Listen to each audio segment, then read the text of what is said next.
पे सॉरी जरा page number 2 जरा 4 पे भेजिए। जर्नलिस्ट सब आवाज आ रही है?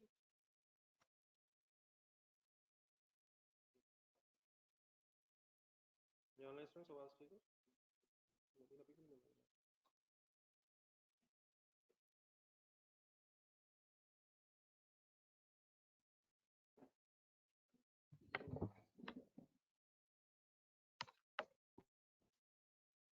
ये आवाज ठीक है जी प्लीज?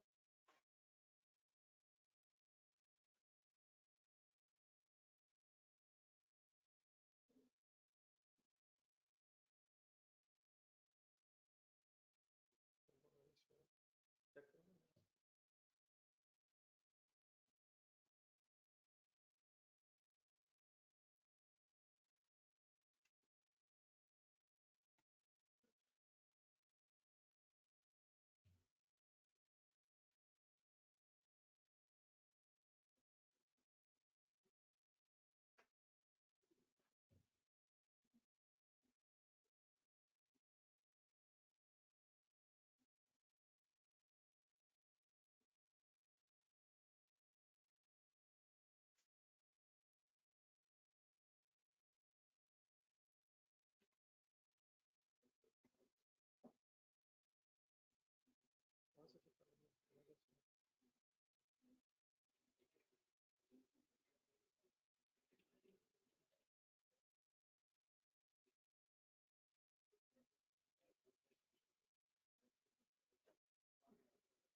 जर्नलिस्ट आवाज आ रही है?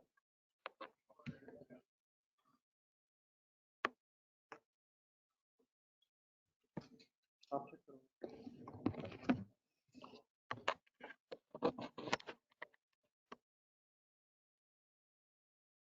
जर्नलिस्ट इस वक्त आवाज ठीक है प्लीज?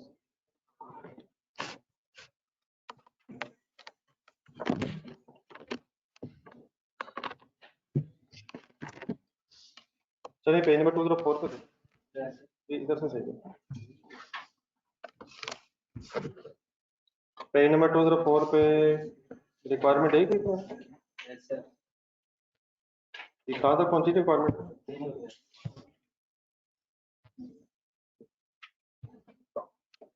रिक्वायरमेंट ए कंप्लीट की है सर? जर्नलिस्ट आप लोगों ने किए?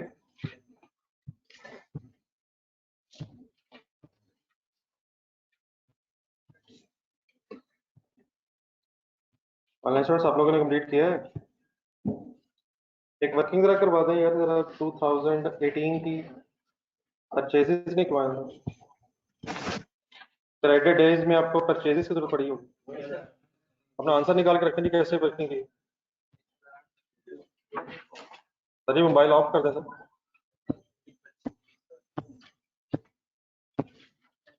क्रेडिट परचेजेस निकालने के लिए कौन सी वर्किंग करनी पड़ी आपको?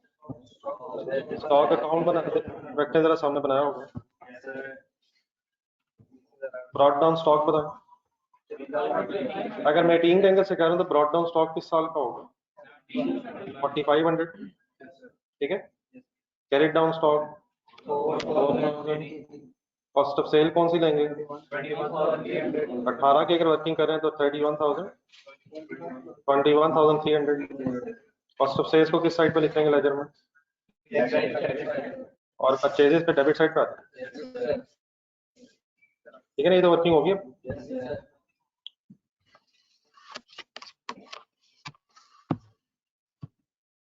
ये ऑनलाइन और तो नहीं कोई इशू किसी रिक्वायरमेंट है होना चाहिए, तो वैसे ये तो बिल्कुल मिलता जुलता था इससे। इसकी रिक्वायरमेंट बी पे जरा है। ये वो वर्किंग हुई भी नहीं, वो आप कर लें, कर सकते हैं। लिक्विडिटी रेशियोज में एक वर्किंग कैपिटल कैलकुलेट नहीं किया हुआ था आंसर में, वो कर लें आप, कर लेना चाहिए। 3 रेशियोज है ना, वर्किंग कैपिटल है, क्विक रेशियो है, करंट रेशियो। ये वर्किंग कैपिटल के डेज जरा बता दें, रिक्वायरमेंट डेज में आपने क्या कैलकुलेट किया? 2017 में वर्किंग कैपिटल के कितने डेज कैलकुलेट हुए? 30 डेज मेरा ख्याल है। आंसर देखे ना यार। 2017 में कितने डेज में पैसे मिल रहे थे? 32.8 समथिंग में, और 2018 में ये वर्किंग कैपिटल साइकिल के डेज बढ़ गए हैं।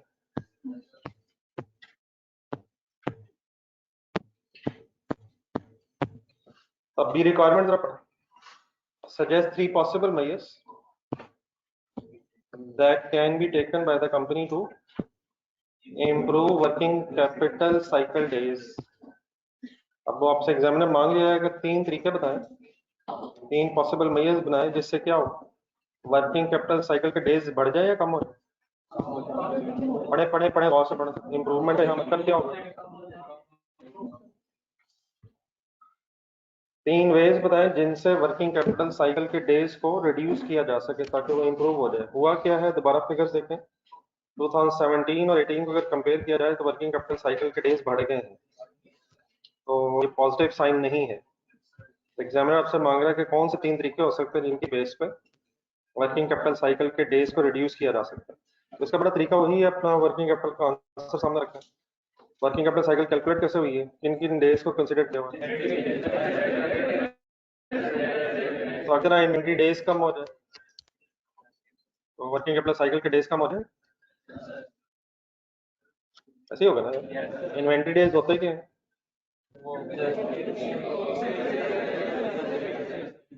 स्टॉक कितने दिनों में सेल हो रहा है, यही होता है। तो अगर किसी तरह हम स्टॉक जल्दी सेल करने की पोजीशन में आ जाए तो working capital days, inventory days कम होने से वर्किंग कैपिटल के डेज कम हो जाएंगे। दूसरे हिस्से में आ जाए, इसी तरह अगर डेटर डेज को रिड्यूस कर लिया जाए, ये क्या होता है डेटर डेज, इसी तरह कोशिश करके अगर पैसे कस्टमर से जल्दी ले लिए जाएं तो डेटर डेज अगर रिड्यूस हो जाएंगे तब भी वर्किंग कैपिटल डेज कम हो जाएंगे।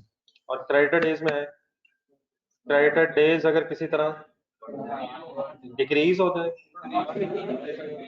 अगर किसी तरह लोगों से निगोशिएट कर लिया जाए कि पैसे लेट देने पड़े, लेट देने पड़े या जल्दी देने पड़े, अगर जल्दी देंगे फिर तो थोड़ी अमाउंट माइनस होगी, अगर लेट देंगे तो क्रेडिटर डेज ज्यादा हो जाएंगे। तो किसी तरह अगर ये निगोशिएट कर लिया जाए कि सप्लायर्स हमें लॉन्ग क्रेडिट पीरियड दे दिया करें जिससे फिर क्रेडिटर डेज अगर बढ़ जाए, दोबारा देखने कौन से क्रेडिटर डेज बढ़ने से वर्किंग कैपिटल साइकिल इंप्रूव होगी या कम होने से? बढ़ने से क्या होगा, ज्यादा अमाउंट माइनस होगी, ज्यादा अमाउंट माइनस होने से आंसर कम होता है। तो 3 चीजें हैं इस रेशियो में, इन्वेंट्री डेज अगर बढ़ा लिए जाए या कम कर लिए जाए। सोचते हर एक दफा मैंने इन्वेंट्री डेज किसी तरह से कम कर दिए जाए, क्या मतलब, चीजें जल्दी बेच ली जाए, डेटर डेज कम कर दिए जाए, पैसे जल्दी मिल जाएं, या क्रेडिटर से किसी तरह निगोशिएट करके क्रेडिट पीरियड अगर बढ़ा लिया जाए, तो ये 3 तरीकों से हमारी working capital cycle accordingly improve हो सकती है। तो इसी के अंदर अंदर ही अपने रहना और यहीं से कुछ चीजें ढूंढी जा सकती हैं, लेकिन जरा थोड़ा सा इंग्लिश में पढ़ना, पेज नंबर 206 निकालना। फिलहाल ये जितने कमेंट्स आएंगे मैं करूंगा, पहले आपसे डिस्कस करूंगा कुछ आपका जहन खुले, लेकिन डेफिनेटली फिर हम, क्योंकि अल्टीमेटली इसे इंग्लिश में लिखना है तो पहले हम पढ़ा करेंगे। वैसे आपने बूम वाला पढ़ा, ये मैं खास तौर पे आपको इंटरप्रिटेशंस के हवाले से पढ़ने को कहूंगा, तो इसको भी सीरियस लेना। रेशियोज की कैलकुलेशन इंशाल्लाह इतना इशू नहीं होता, तो फार्मूला तो ऐसा आपको याद हो ही जाएगा, लेकिन ये इंटरप्रिटेशन लिखना थोड़ा सा चैलेंजिंग हो जाएगा। जब तक बार बार नहीं पढ़ेंगे आपके जहन में सेट नहीं होगा, और फिर इंशाल्लाह इसको लिख के भी करना पड़ेगा। तो आज जरा फिलहाल मैं साथ पेज नंबर 206 पे हेडिंग क्या पढ़े, measures to improve working capital days. पढ़ते हुए आपके जहन में वही 3 चीजें रहनी चाहिए, इन्वेंट्री डेज, डेटर डेज और क्रेडिटर डेज। किसी तरह इन्वेंट्री डेज को कम करना है, डेटर डेज को भी कम करना है और क्रेडिटर डेज को किसी तरह बढ़ाना है। तो पहला पढ़ेंगे, अब ये किस एंगल से लिखा हुआ, डेटर डेज को कम करने का तरीका लिखा हुआ, give incentive to customers to pay on time, bracket में लिखना अर्ली पेमेंट डिस्काउंट।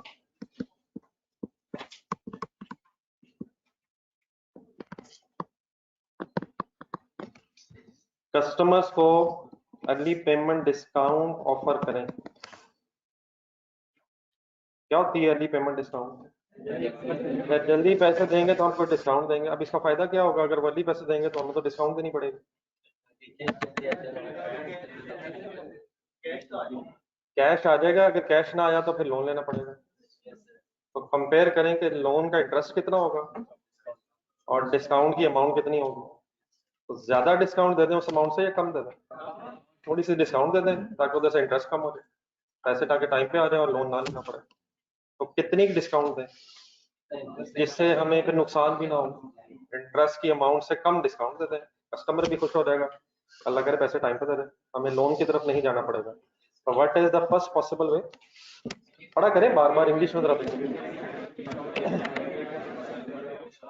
इसलिए number 2, do not transact with customers who have history of defaulting.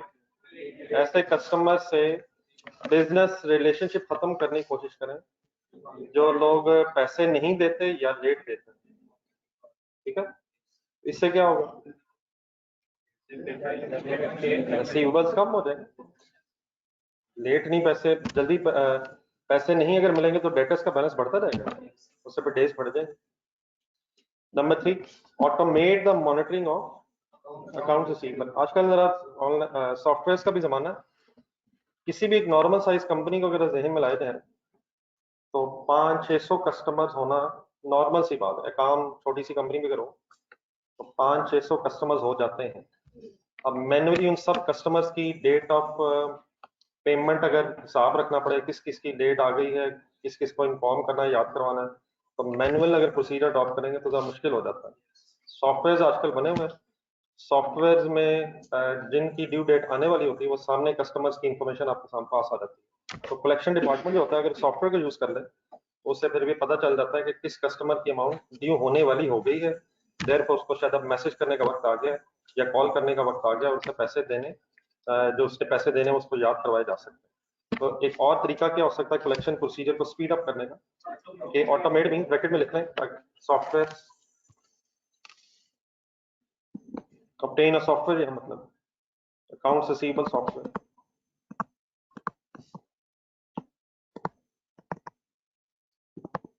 Software खरीद लें जिससे फिर अकाउंट्स रिसीवेबल की मैनेजमेंट ऑटोमेट हो जाएगी।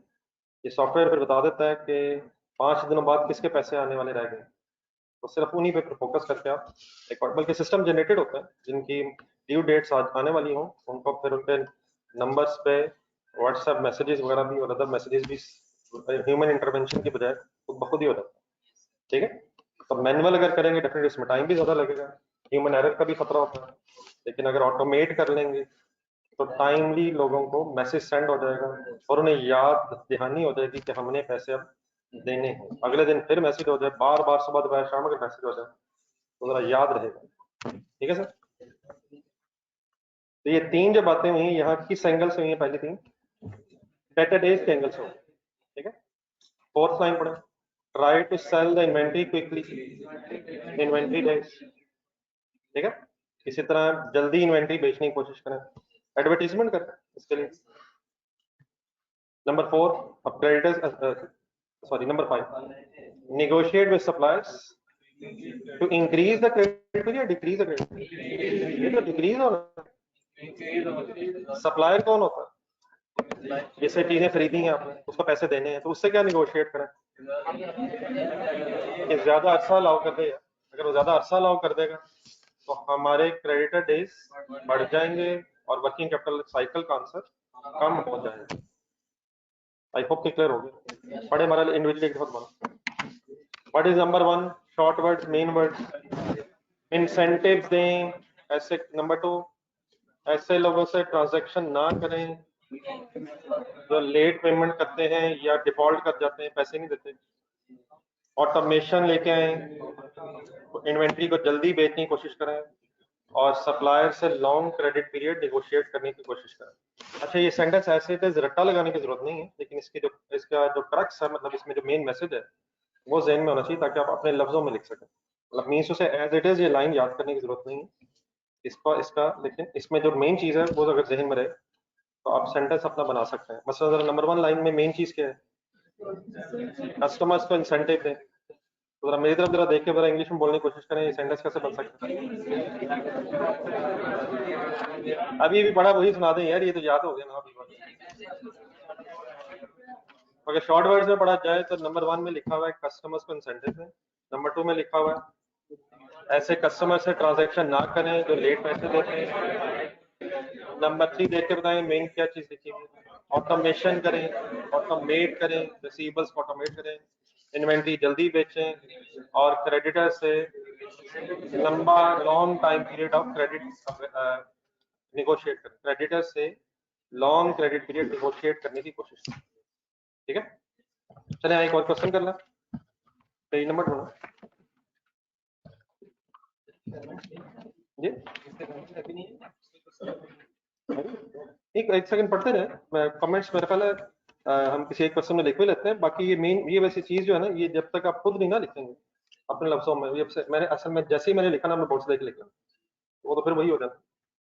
तो बेहतर यही रहेगा कि मैं आज आपको होमवर्क के तौर पे किसी एक क्वेश्चन के इवन स्टार्टिंग पॉइंट में देख के चाहे लिखें, देख के लिखें, उसके बाद फिर आहिस्ता आहिस्ता एक आध दो दिन में फिर कोशिश करेंगे कि बगैर देखे लिखें। लेकिन मैंने जैसे ही बोर्ड पे लिखा आपने सीधा शुरू हो जाना, तो उसका फिर वो फायदा कोई नहीं, वो तो लिखे। तो मैं इंशाल्लाह कोशिश करूंगा किसी एक के आपसे भी लिखवाऊं थोड़ी देर ठहर के बोर्ड पे।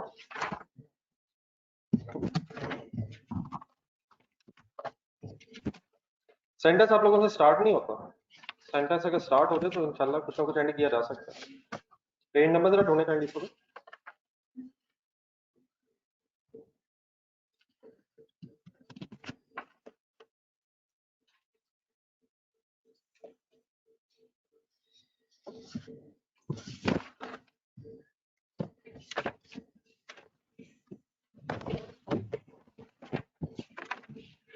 आप पेज नंबर 322 रखेंगे।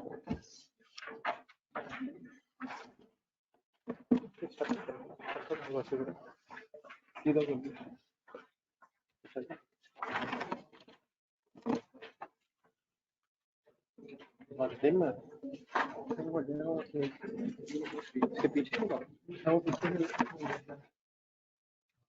इस बार बिल्कुल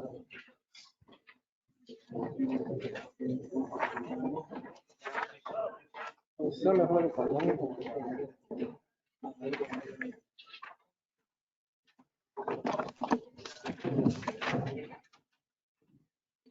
चार समय वैसे ही बन तीन हो गए, खाली रहने वो खाली भी होगा, उसमें 400 करने।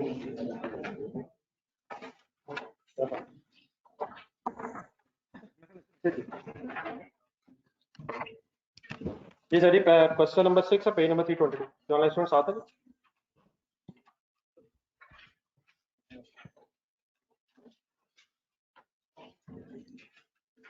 जानने के साथ है, इधर आवाज सही है क्या?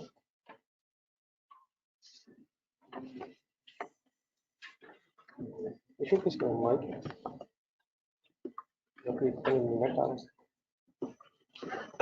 ऑनलाइन स्टूडेंट्स बताइएगा आवाज ठीक है?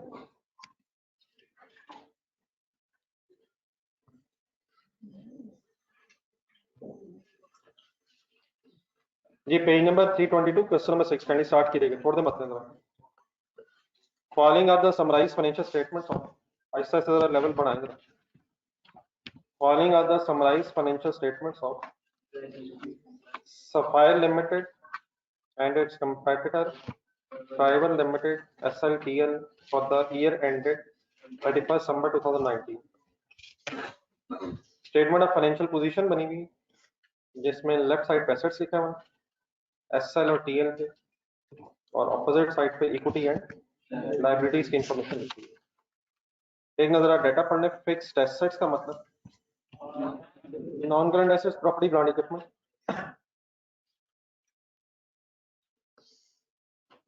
देन उसके बाद करंट एसेट्स की हेडिंग है inventory, debtors, cash.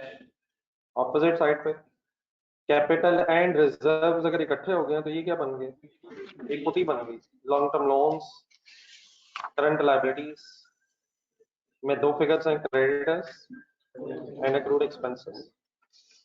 Statement of profit loss में sale, cost of sales, gross profit, operating expenses, finance cost, net profit, requirement है,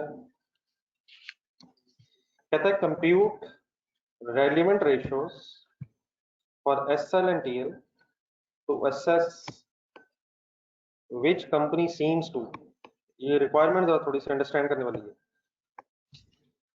तो कहता है वो रेलिवेंट रेशियोज कैलकुलेट करें एसएल एंड टीएल की, ताकि पता चला जा सके कि कौन सी company seems to number 1 give more incentive to its customers to pay on time. अब डायरेक्टली नाम नहीं बता रहा, लेकिन इन सेंटेंसेस में शायद नाम छुपे हुए हैं। हमें कैसे पता चलेगा कि कौन सी कंपनी अपने कस्टमर्स को टाइम पे पे करने के लिए ज्यादा इंसेंटिव दे रही है? रेशियोज वाला पेज सामने साथ रखना है, पिछले पेजेस पे उंगली रखने दूंगा, पेज नंबर 162 से आगे पीछे।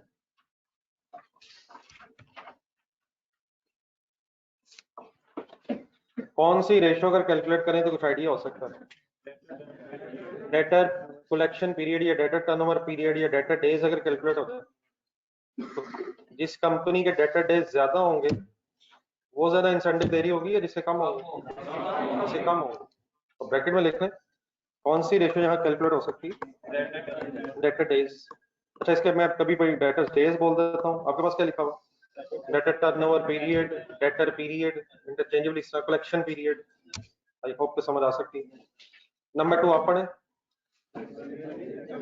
Avail extended credit term from its supplier, creditor turnover period, creditor days.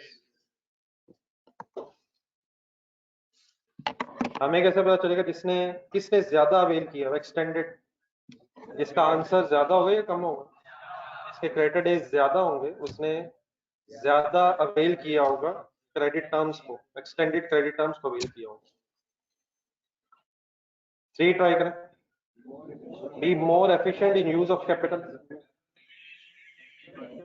Sentence की ट्रांसलेशन करें, be more efficient in use of capital. इसने अपने कैपिटल को ज्यादा अच्छे तरीके से इस्तेमाल किया है। तो हमें कैसे पता चलेगा? रेशियोज में ढूंढना, करंट रेशियो से पता चलेगा, वर्किंग कैपिटल से पता चलेगा, क्विक रेशियो से पता चलेगा। ढूंढे ढूंढे ढूंढे कहां से पता चलेगा? कोई रिटर्न ऑन कैपिटल एम्प्लॉयड से पता चल सकता? 17, 18 वगैरह देखना। रिटर्न ऑन कैपिटल एम्प्लॉयड से पता क्या चलता है? फॉर्मूला देख के बता, क्या पता चलता है इससे कि कैपिटल एम्प्लॉयड के मुकाबले में कितना प्रॉफिट कमाया?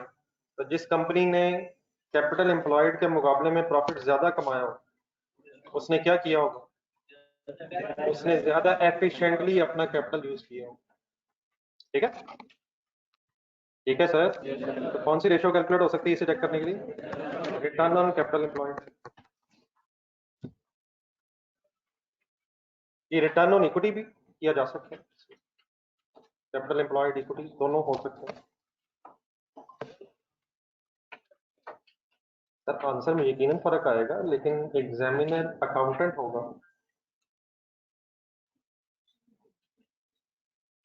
होपफुली कोई डॉक्टर थोड़ी होगा कि आंसर देख के टिक लगा रहा होगा। Number 4, keep lower selling price. Considerate करें, अब इसमें आपको बताना चाहिए, keep lower selling prices to gain market share. पहले इसका मीनिंग क्या है? ये कुछ बातें हुई है कल यार। Keep lower selling price to gain market share, वो तो ठीक है, नई नई कंपनी आगे। किसने अपनी सेल प्राइस कम रखी हुई है ताकि ज्यादा कस्टमर्स को अट्रैक्ट कर सके, मार्केट शेयर ज्यादा लोगों को रीच कर सके? क्या कम करके ज्यादा कर सके? किसने प्राइस कम करके मार्केट शेयर बढ़ाया हुआ है? हमें कैसे पता चलेगा? देखें देखें, सोचा जरा, रेशियो सामने रखें, रेशियोज में जाए। किस रेशियो से पता चल सकता है कि किसकी सेल प्राइस कम है?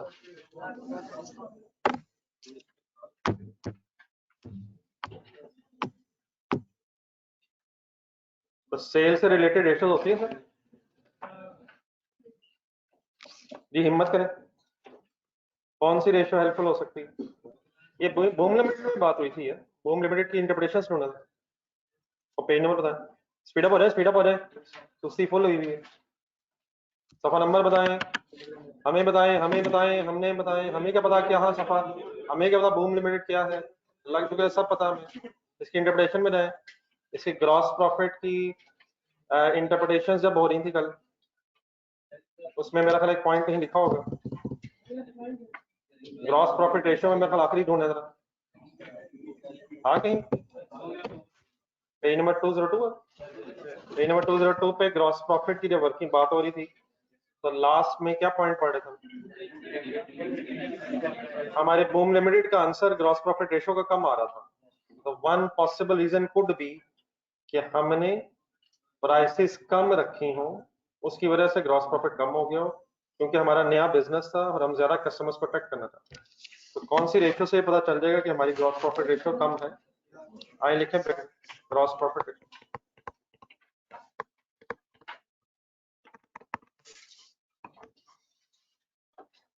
ठीक है सर, कोई तो आप भी बताएं। Number 5, having better liquidity position. First 3 ratios निकालें। लिक्विडिटी पोजीशन किसे कहते हैं? Cash position, cash position, cash position. कौन कौन से रेशियोज इनमें आएंगे? वर्किंग कैपिटल भी है, करंट रेशियो भी है, क्विक रेशियो भी है, यकीनन तीनों है, तीनों से पता चल जाता है। लेकिन अगर कोई इसमें से चूज करनी पड़े तो करंट रेशियो कॉमन, मतलब उसने रिक्वायरमेंट में अब हमसे कहा है कि रेलिवेंट रेशियोज कैलकुलेट करें, तो अब सारी तो नहीं कैलकुलेट करनी, तीनों से पता चल जाएगा। अगर कभी डिसीजन लेना पड़ जाए कि तीनों में से कौन सी कैलकुलेट की जाए, तो इनमें सबसे जो नॉर्मली प्रेफरेबल है दैट इज करंट रेशियो। तो दूसरी अगर कैलकुलेट हो जाए गलत नहीं है, लेकिन प्रेफरेबली कौन सी हो जाए तो बेहतर है। देखिए हमारा स्लैश करके लिख लें कि करंट रेशियो के साथ साथ और भी कौन सी हो सकती है। क्विक रेशियो, वर्किंग कैपिटल भी सॉल्व किया जाता है, लेकिन रेशियोज के एंगल से ये करंट रेशियो या क्विक रेशियो का सॉल्व हो जाए तो डेफिनेटली अगर रेशियो का कोई नाम एग्जामिनर नहीं बता रहा, और उस नाम ना बताने की वजह से अगर थोड़ा सा आपका कोई करंट की बजाय क्विक हो जाएगा या क्विक की बजाय करंट रेशियो हो जाएगी, तो ये कोई गलत वाली बात नहीं, लेकिन होपफुली इसके अलावा कोई नहीं है। ठीक है, नंबर 6 एक अच्छी सी ट्राई करें, सीधा वैसे ही, having better ability to convert it assets into profit. Ratio number 16 ढूंढना था, ये तो शायद इन वर्ड्स में उसने लिखा हो, higher ability to convert its profits assets into profit. कौन सी रेशियो?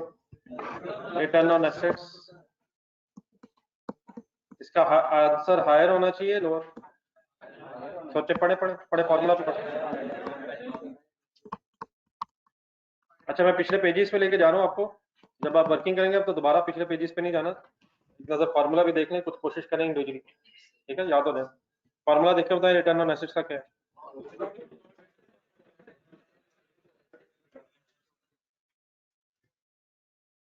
नंबर 7 ट्राई करें। जी जी, control operating expenses more efficiently. कौन सी कंपनी है जो अपने ऑपरेटिंग एक्सपेंसेस को ज्यादा एफिशिएंटली कंट्रोल कर रही है? ये कहां से पता चल सकता है? वैसे ये नेट प्रॉफिट रेशियो से भी शायद पता चल सकता है, लेकिन ज्यादा फिर बेहतर वही है, क्योंकि एक एक्सपेंसेस की बात हो रही है, तो एक्सपेंसेस रेशियो ढूंढे नंबर 14 में रखा। एक्सपेंस रेशियोज कहीं है क्या? एक फॉर्मूला एक्सपेंस रेशियोज का, जो भी एक्सपेंस होगा, जो वाला भी एक्सपेंस होगा डिवाइड बाय सेल है, कॉस्ट ऑफ सेल है, एडमिन है, जो भी एक्सपेंस हो डिवाइड बाय सेल है इनटू 100 है। ठीक है, तो यहाँ उसने वर्ड पढ़े जरा, यहाँ उसने ऑपरेटिंग एक्सपेंसेस की बात की है, तो यहाँ फॉर्मूला बना लेंगे ऑपरेटिंग एक्सपेंस, अगर ऑपरेटिंग ना मिले तो एडमिन सेलिंग इकट्ठे कर लेंगे। लेकिन कौन सी कंपनी होगी जो एफिशिएंटली कंट्रोल कर रही होगी, जिसका आंसर ज्यादा होगा या कम होगा? इसके एक्सपेंस रेशियोज का आंसर कम होगा, वो फिर एफिशिएंटली कंट्रोल कर रही है। एक्सपेंस रेशियोज, एक्सपेंस रेशियो से पता चल, कल हमने भी वर्किंग की थी, एक टेबल सा बनाया था अपने पेज नंबर 203 पे,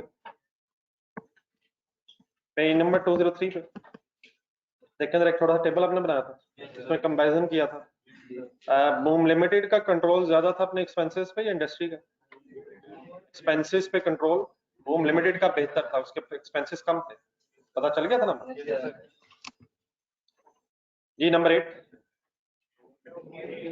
have higher ability to raise bank loan in future. Ratio number 18 19 होना।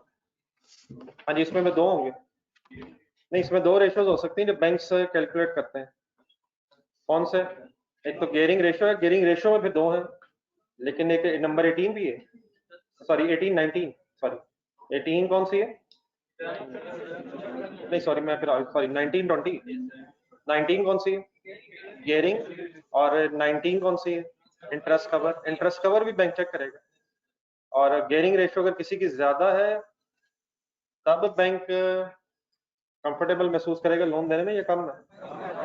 Having higher ability to raise bank loan in future, इसमें ज्यादा एबिलिटी होगी कि फ्यूचर में बैंक लोन ले सके, जिसकी गियरिंग रेशियो कम होगी। और इंटरेस्ट कवर देखें जरा, इंटरेस्ट कवर कम होगा या ज्यादा होगा? पढ़े पढ़े पढ़े, तसल्ली से पढ़े, तसल्ली से। जिसका इंटरेस्ट प्रॉफिट के अगेंस्ट ज्यादा कवर्ड होगा वो हायर द बेटर है, वहां हायर द बेटर है, ढूंढने जरा।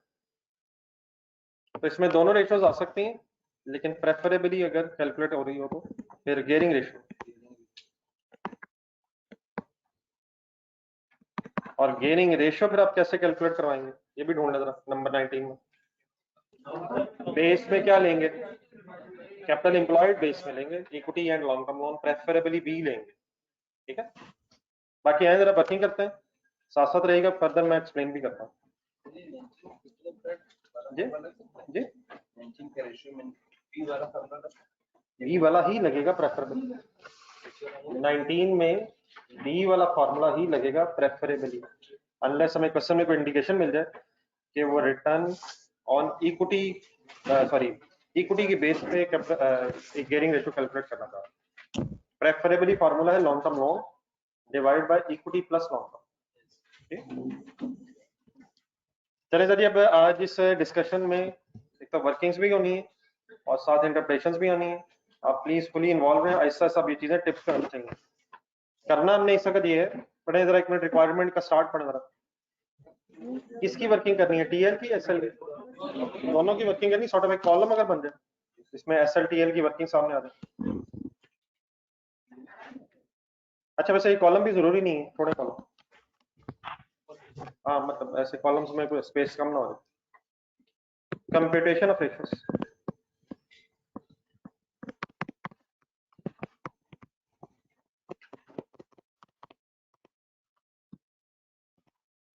जी ऑनलाइन स्टूडेंट साथ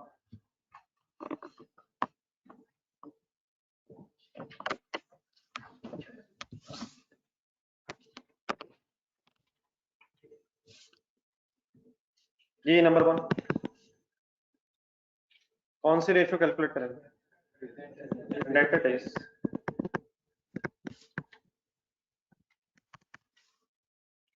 फार्मूला डिफाइन करें, average debtors, average trade debtors divided by net credit sales and multiplied by default आपने डेज में ही वर्किंग करनी है, वीक्स में भी हो जाती है, फिर क्या करेंगे? 52 ले लेंगे, और मंथ्स में भी हो सकती है, लेकिन वो अगर इंडिकेशन होगी क्वेश्चन में तभी करेंगे।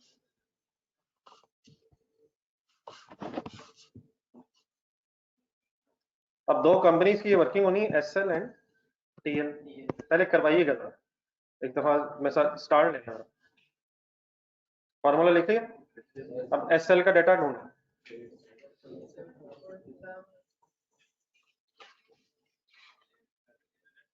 जी जैसे मैं ढूंढ लेते हैं इंशाल्लाह। जी एसएल के डेटा ढूंढना 2700, लेकिन हमें तो एवरेज करने हैं, 3200 ढूंढे, और 3200 है तो सही है, और 3200 ओपनिंग है, वो किसका है? तो TL plus SL divide by 2, opening का डाटा नहीं, ओपनिंग का डाटा ना हो तो क्या करें? क्लोजिंग को डिवाइड बाय 2 कर लें, क्लोजिंग को एज इट इज एवरेज समझ लें,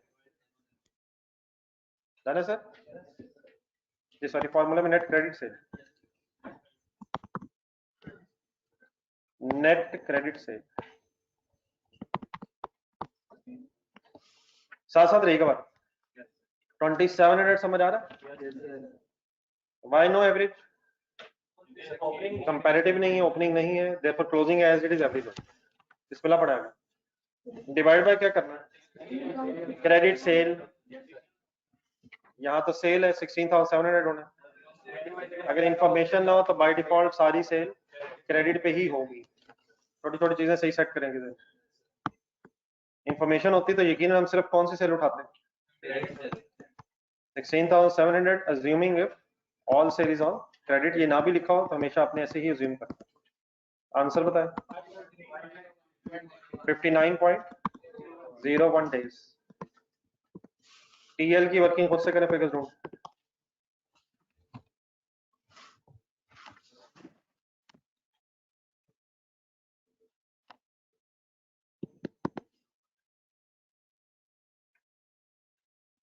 $3,200 divided by 35,400 multiplied by 365, 32.99 days या 33 अप्रॉक्सीमेटली चल 2 डिजिट्स में चले। वर्किंग ठीक है। लेकिन सर ये वर्किंग कर तो ली हमने, रिक्वायरमेंट की लाइन पढ़े था हमने, शायद एग्जामिनर को कुछ बताना भी है यहाँ। हमसे पूछ रहा ना वो, क्या पूछा उसने, विच कंपनी सीम्स टू, उसे बताना है तो बताया आंसर। अच्छा ये जो कंक्लूजन है ना, ये जरा ध्यान से देखनी है, वर्किंग सब इटसेल्फ सफिशिएंट नहीं है, कंक्लूजन ज्यादा इंपॉर्टेंट जी। EL सीम्स टू या SL सीम्स टू, यार उसका तो डेज कम है। इट सीम्स के वो शायद अपने कस्टमर्स को ज्यादा इंसेंटिव दे रही है और उसे देर पर पैसे जल्दी मिल रहे हैं। तो एक सेंटेंस बनवाएं, क्या लिखें इंग्लिश में? EL आगे, EIVES हो गया, चलेंगे आगे। मोर इंसेंटिव, ये सेंटेंस के अंदर से सेंटेंस अपना बनाना है। EL gives more incentive to its customers, ठीक है। TL gives more incentive to its customers, पूरा सेंटेंस पहले कर ले, to pay on time as compared with SL कह ले या देन SL कह ले, ठीक। सेंटेंस आपका अपना बिल्कुल हो सकता है, अब ये ना करिए मैंने क्यों नहीं लिखा, आप लिखें TL SL, TL SL तो फाइनल है जी। TL क्या करिए, TL इंग्लिश में पढ़ के सुना, क्या लिखा है?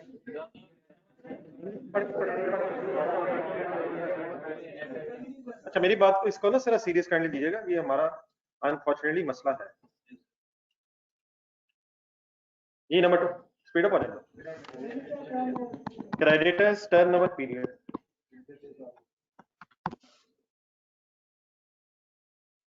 creditor days,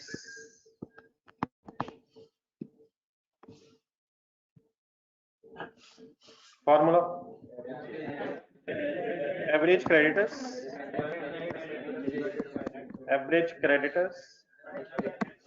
divided by net credit purchase into 365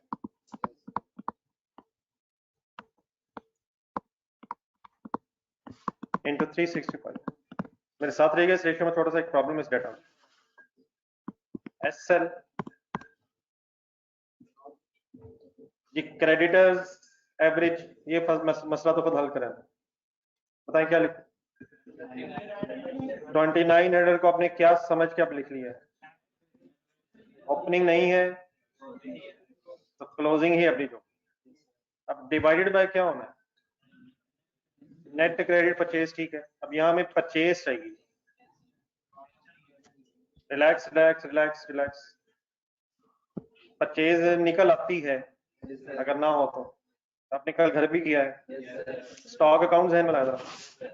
stock account में 4 चीजें जरा तरतीब से डेबिट क्रेडिट साइड देख के जरा बता दें क्या होती है। Down, purchases, cost of sale and closing. Brought down ढूंढना किसका सेल की इन्वेंट्री का, इन्वेंट्री की बात हो रही है। तो ब्रॉड डाउन इन्वेंट्री हो गई 7100। अब ये बस ना कीजिएगा जो बार बार मैं कर रहा हूँ, वो टीएल का डाटा है। तो ब्रॉड डाउन इन्वेंट्री अवेलेबल नहीं है। एक मिनट, नहीं जस्ट ब्रॉड डाउन इन्वेंट्री नहीं है, पता है सबको? कैरेट डाउन पता है? 4800 कैरी डाउन तो है यार, 4800 है, नजर आ रही है 4800। कॉस्ट ऑफ सेल ढूंढना। तो बेटा ओपनिंग इन्वेंट्री असल में नहीं है। अब ओपनिंग इन्वेंट्री जीरो कहना मुनासिब नहीं होगा अनलेस फर्स्ट लाइंस में जाए, अनलेस हमें ये पता चल जाए कि बिजनेस का फर्स्ट ईयर है। बिजनेस का फर्स्ट ईयर हो फिर तो ऑब्वियसली ब्रॉड डाउन जीरो होगा। क्या ख्याल है? लेकिन अगर ब्रॉड डाउन अब नहीं है और ये हम कहेंगे ब्रॉड डाउन है ही नहीं, तो ये जरा मुनासिब नहीं होता क्योंकि स्टॉक्स रखा जाता है। एक छोटा सा सेंटेंस कहीं लिखें, बेहतर है कि इसी जहाँ पे रिक्वायरमेंट्स आई हैं इसके साथ अगर कोई नोट बन जाए, बल्कि पॉइंट नंबर 2 के साथ अगर बुक पे इधर ही लिखिएगा, इसके नीचे जगह है वैसे।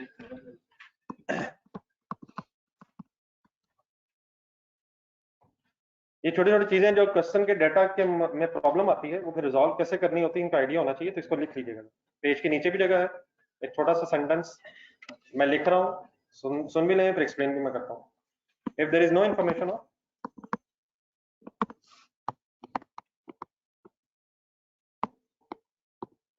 if there is no information of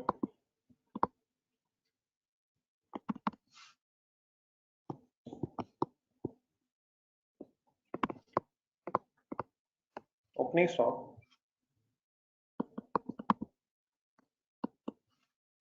then assume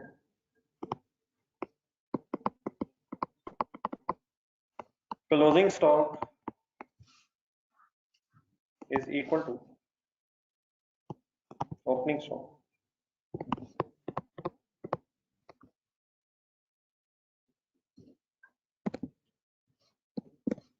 Unless first year of business.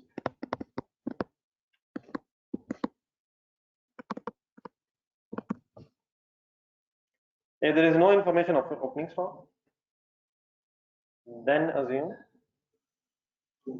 closing stock is equal to opening stock unless first year business. Unless first year business means फिर डेफिनेटली ब्रॉड डाउन जीरो है।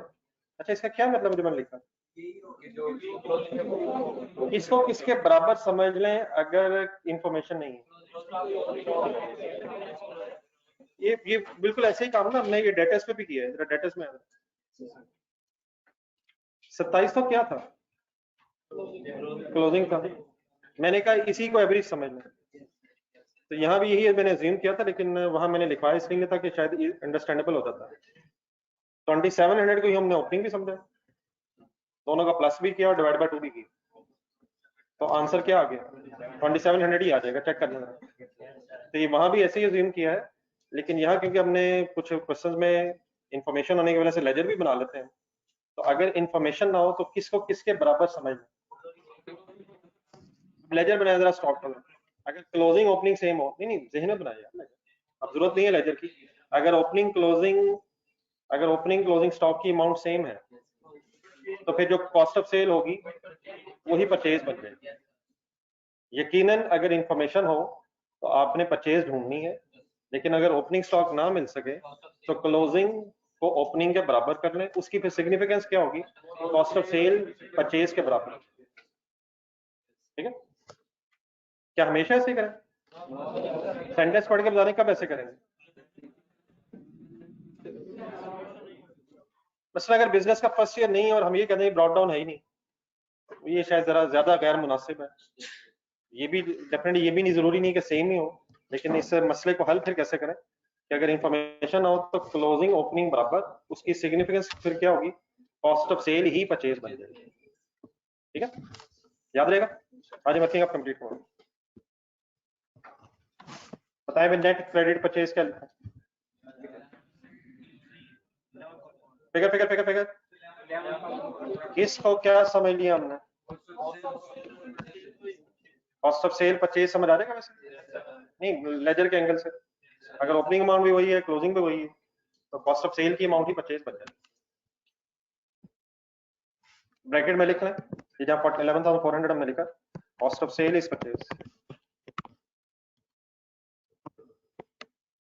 अब ये definitely examiner को ऐसा बताने की जरूरत नहीं है, लेकिन आपको पता होना चाहिए। एग्जामिनर को ये बात पता है, आपको पता होनी चाहिए। एग्जामिनर के नहीं लिख ले, रिवीजन जब आप करें तो आपको याद आना चाहिए। Cost of sale is purchase because of, explain कर लें, because of same opening and closing stocks.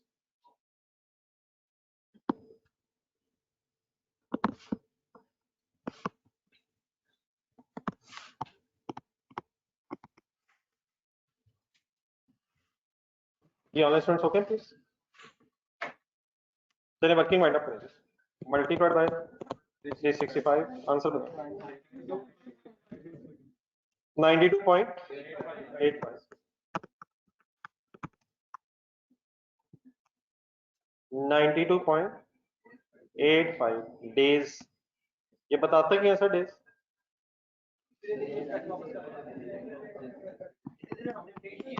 कितने दिनों में हमने पे किए, परचेज से लेके पेमेंट करते करते कितने दिन लगा दिए हैं, तो अल्हम्दुलिल्लाह कितने दिन लगा दिए टीएल की वर्किंग का। फाइनल आंसर्स फिगर्स बोले।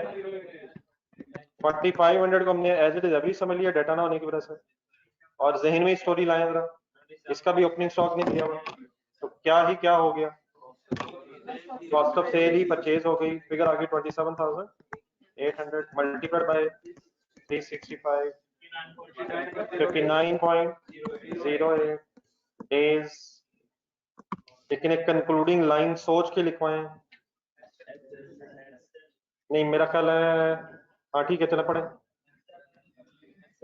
बताना क्या एग्जामिनर को कि किसने अवेल किया है एक्सटेंडेड क्रेडिट टर्म। ये एक्सटेंडेड का क्या मतलब है? एक्सटेंडेड ज्यादा क्रेडिट पीरियड किसने अवेल किया हुआ है?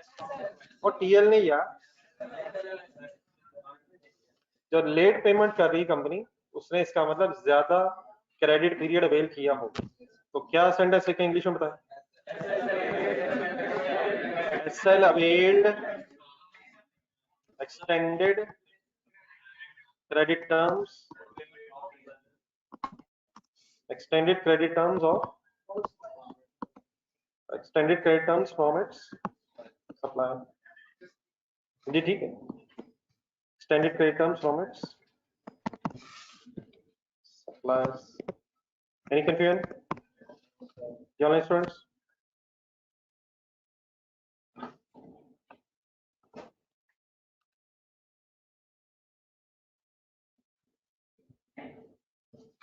ये नंबर 3। हाँ जी दोबारा बिल्कुल सही है, दोबारा सेंटेंस पढ़ें और ब्रैकेट में जो लिखा है क्या सही लिखा है सोचें। क्या ढूंढना है हमने? कौन सी कंपनी ने अपना कैपिटल ज्यादा एफिशिएंटली यूज किया, कौन सी रेशो निकाल लें? Return on capital employed. Formula ढूंढे, बिल्कुल ठीक है, जहन में ढूंढने से ट्राई करें। अभी देख के आए थे, profit before interest and tax, ठीक है ऑपरेटिंग प्रॉफिट, लेकिन बेटा उसका पता भी होना चाहिए ना ऑपरेटिंग प्रॉफिट है कौन सा। Profit before interest and tax divided by capital employed.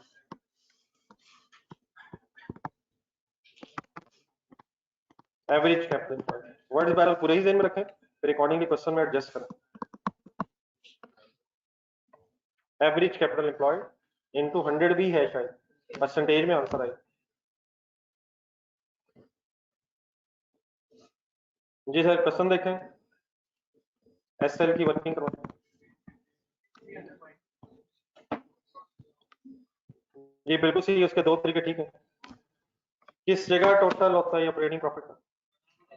Finance cost से पहले, या कहां से कहां आ जाए, या कैसे वापस चले जाए, या ग्रॉस प्रॉफिट से नीचे आ जाए ऑपरेटिंग एक्सपेंसेस माइनस करके, या नेट प्रॉफिट से वापस जा सकते हैं? नॉर्मल वैसे तरीका ये वापस जाने वाला ही है, लेकिन डेफिनेटली दोनों तरीके पॉसिबल है। बताएं फिगर्स क्या करें? 5300 माइनस 3500 कर लें, निकालें आंसर जरा। 1800, या ये कर लें या रिवर्स करवाएं, कैसे करें? 1550 प्लस 250, नहीं बस बस बस ग्रॉस प्रॉफिट तक जाना है या बिफोर टैक्स बिफोर इंटरेस्ट तक जाना है? अच्छा, टैक्स इन्वॉल्व नहीं है इसमें, तो क्या ये 1550 जो है ये बिफोर टैक्स ही है? और सर जी बिफोर टैक्स ही है सर, बिफोर आफ्टर इसमें टैक्स वाला इशू नहीं है, आपने सिर्फ बिफोर इंटरेस्ट जाना है। तो 1550 प्लस 250 या माइनस 250? प्लस 250 वापस अगर जाएंगे, और अगर ग्रॉस प्रॉफिट से नीचे आएंगे तो 5300 माइनस 3500 किया करें ना यार, वर्किंग करेंगे दोनों तरह से। आंसर क्या आ रहा है please? What is 1800? Operating profit कहते किसे हैं? फिगर लिख पाए 1800, वर्किंग लिख रहा हूं मैं 1550 प्लस 250। हाँ जी,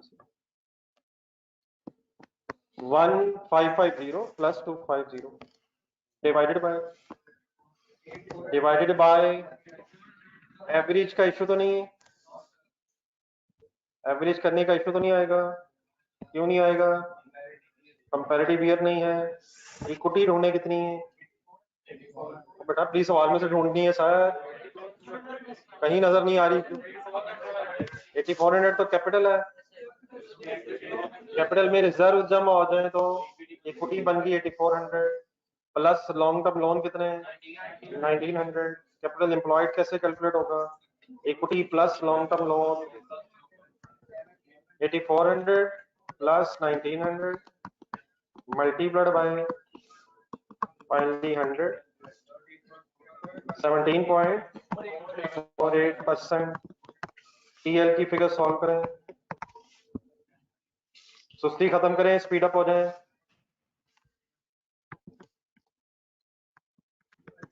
टीएल का डाटा ढूंढें,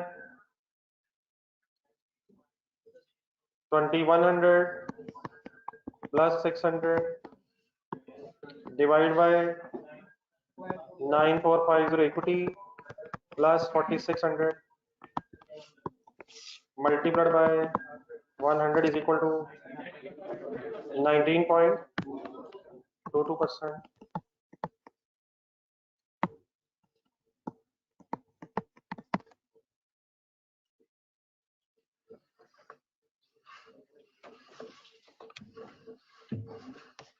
सेंटेंस पढ़ें, एग्जामिनर को क्या बताना था? कौन सी कंपनी ज्यादा एफिशिएंटली कैपिटल यूज कर रही है? खुद से सेंटेंस बनाएं। एसएल या टीएल? हायर रेशियो से पता चलेगा या लोअर से? 19.22% मींस उसने ज्यादा प्रॉफिट कमा लिया है कैपिटल एम्प्लॉयड में। टीएल इज यूजिंग, बिल्कुल ठीक है, more efficiently its capital then SL. TL is using its capital more efficiently than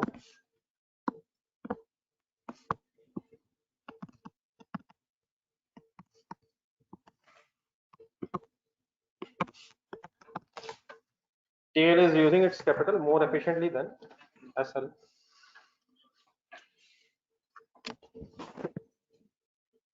Any confusion? चलते हैं, आप स्पीड अप हो। नंबर 4 बताना क्या पहले पढ़े। इसने अपनी सेल प्राइस कम रखी हुई है ताकि क्या हो सके, मार्केट शेयर बढ़ाया जा सके। मार्केट शेयर का मतलब कस्टमर बढ़ाया जा सके। तो कौन सी रेशियो हेल्पफुल हो जाएगी? Gross profit, gross profit ratio का formula gross profit divided by net sales multiplied by 100। SL करवा दिया करें, टीएल कर लें। एसएल करवा दें, डाटा ढूंढो। 5300 divided by 16700 multiplied by 100 is equal to 31.74 complete कर।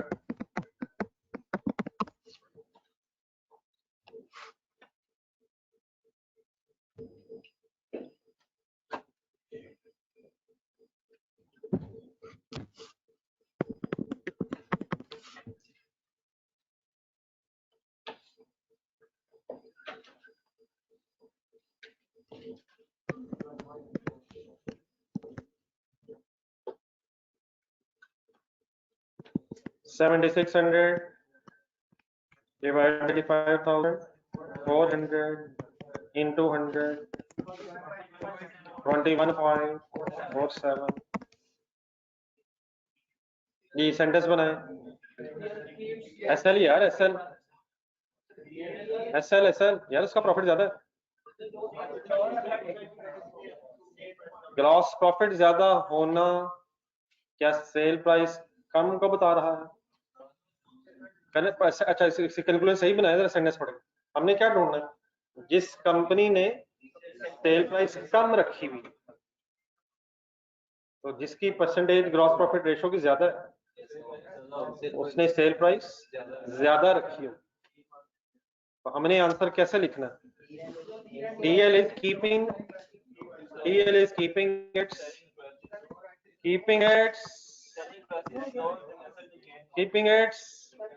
selling price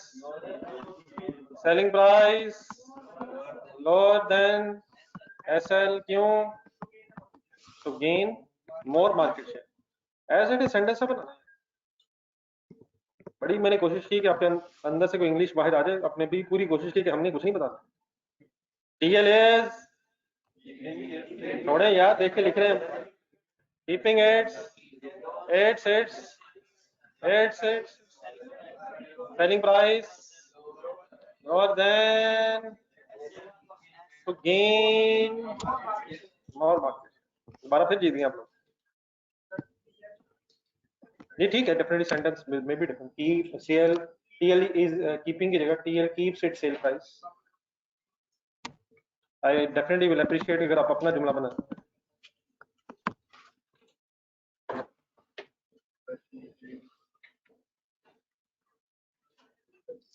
जी नंबर 4 के बाद हो गया नंबर 5। Speed up. कौन सी रेशियो निकालें जल्दी से निकालें। जी ठीक है।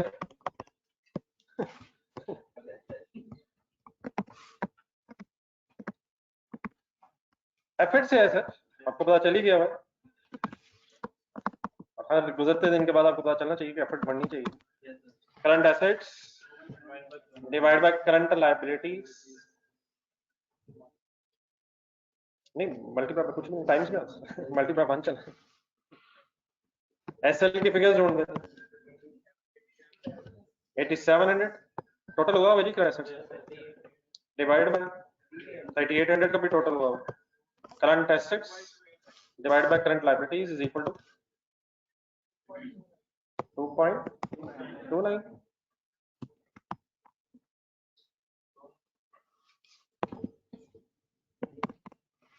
2.29। टाइम्स टीएल की वर्किंग करो 11,100 डिवाइड बाय 4850। आंसर 2. दोनों के 2.29। अब बताएं किसकी लिक्विडिटी पोजीशन स्ट्रांग है? दोनों की इक्वल है, यहाँ से दोनों की इक्वल लग रही है। लेकिन बेटा एक काम और कर लें, डेफिनेटली फिर एक तो यहीं से कंक्लूजन ड्रॉ हो सकती है अकॉर्डिंग टू करंट रेशियो दोनों की इक्वल है। ये भी लिखा जा सकता है, गलत नहीं। लेकिन just for sake of clarity जरा एक क्विक रेशियो भी जरा कैलकुलेट। और फिर आपने ही बताना ये मैंने क्विक रेशियो कैलकुलेट क्यों करवाई और उससे फिर आंसर डिफरेंट क्यों हुआ। क्विक रेशियो का formula current assets minus inventory divided by current liabilities.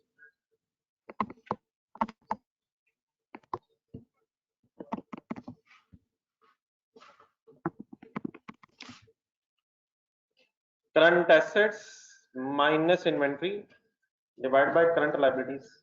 जी sir, current assets 8700 minus inventory कितनी है 4800 डिवाइडेड बाय 3800, आंसर इज 1.03 चलो हो जाएगा। बस पॉइंट्स में 2 में जाए, पॉइंट्स के बाद 2 डिजिट्स पे जाए और राउंड ऑफ करें, टीएल सॉल्व करें।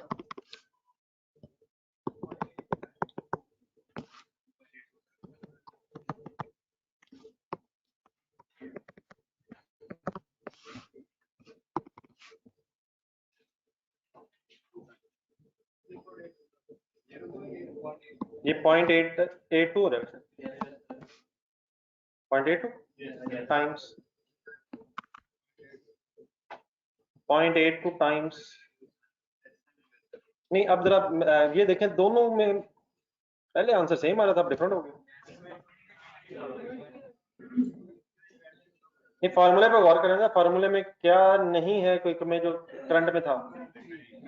तो अगर इन्वेंट्री को शामिल रखा जाए तो फिर तो लिक्विडिटी पोजीशन सेम लग रही है, लेकिन जैसे ही इन्वेंट्री को बाहर निकाला है और लिक्विड एसेट्स की बेस पे वर्किंग की है, इन्वेंट्री निकलने से रह क्या गया, करंट एसेट्स में क्या बचा है, कैश बचा है, डेटर्स बचे हैं, कैश बैंक बचा है, इन्वेंट्री निकल गई है जिसने अभी बिकना था फ्यूचर में।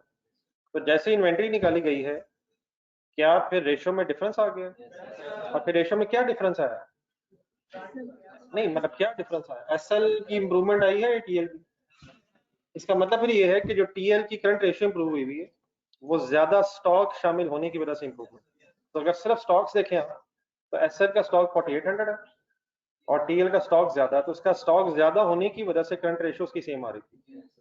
तो लिक्विडिटी कैश पोजीशन है, तो करंट रेशियो से तो यही लग रहा था कि दोनों की लिक्विडिटी पोजीशन स्ट्रॉन्ग सेम है, सॉरी, लेकिन क्विक रेशियो ने फाइनली शायद सही कंक्लूड किया है कि लिक्विडिटी मींस कैश पोजीशन किसकी ज्यादा स्ट्रॉन्ग है, एसएल की या टीएल की।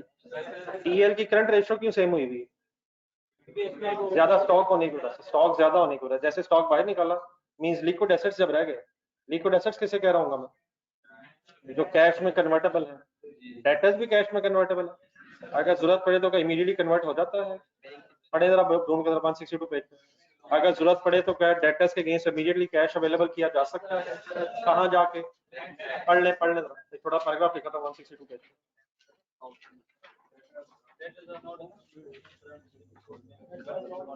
डेफिनेटली डेटर्स से अभी पैसे मिले नहीं है, वो भी मिलने हैं, वो भी फ्यूचर में मिलने हैं, लेकिन उनके अगेंस्ट अगर हम चाहें तो इमीडिएटली कैश को इकट्ठा कर सकते हैं बैंक से जाके।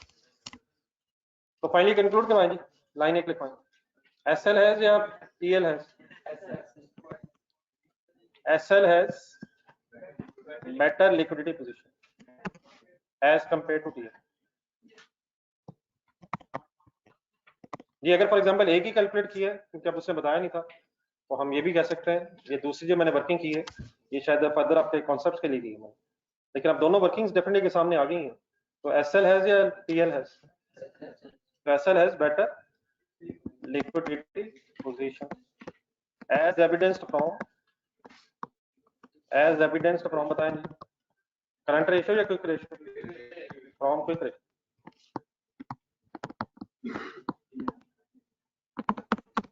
अगर आपने करंट रेशियो कैलकुलेट की होती और आंसर सेम आ गया है तो उसी से ही कंक्लूड करके आगे चले जाते, तो वो गलत नहीं है, प्लीज मेरी बात समझने की कोशिश कीजिएगा। तो एग्जामिनर ये नहीं कोई नहीं देख रहा कि किसका रट्टा अच्छा है, इसकी किसने कॉन्सेप्टली सही आंसर दिया, बस ये देखना।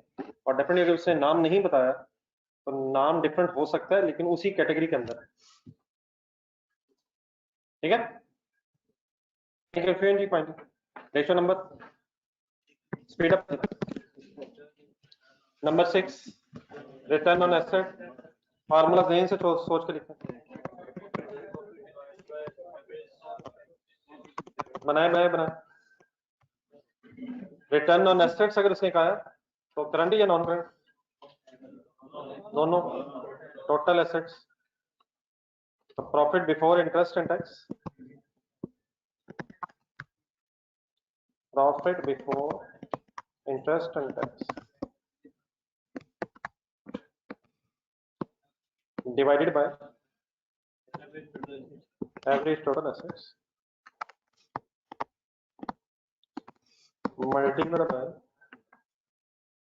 multiplied by 100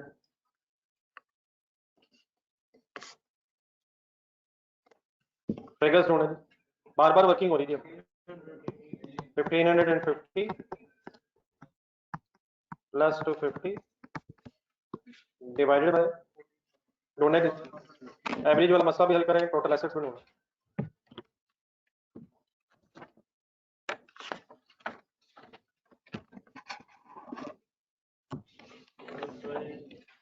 एवरेज का इश्यू तो नहीं, सिंपली फिगर बोले टोटल एसेट्स, फिगर अवेलेबल है यार 14,100 ढूंढे 14,100 किस किस का सम नहीं, fix assets non current assets 14,100 into 100 12.77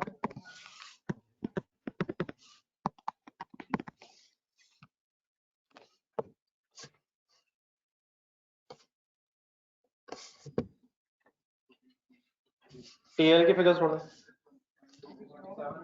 2700 इसकी बेटा वर्किंग लिख लीजिएगा 2100 plus 600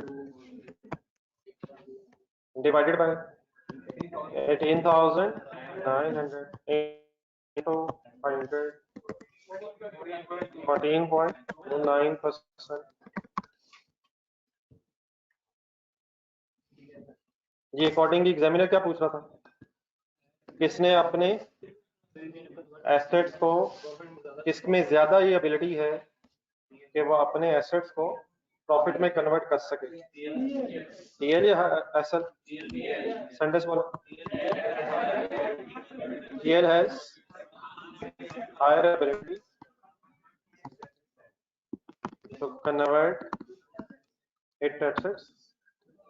to convert its assets into profit as compared to assets।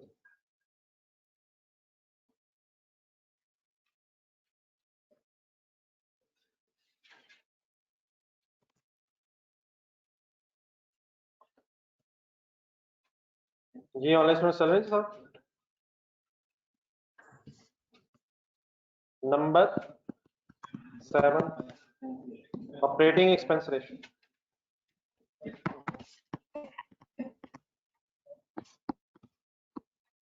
Operating expenses को चेक करना, एक्सपेंसेस में भी ऑपरेटिंग एक्सपेंसेस, क्या फॉर्मूला बनाएगा इसका, operating expenses divided by net sales, ये एंड में रख लें,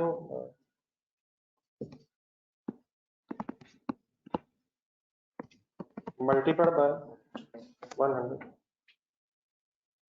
operating expenses divided by net sales into 100।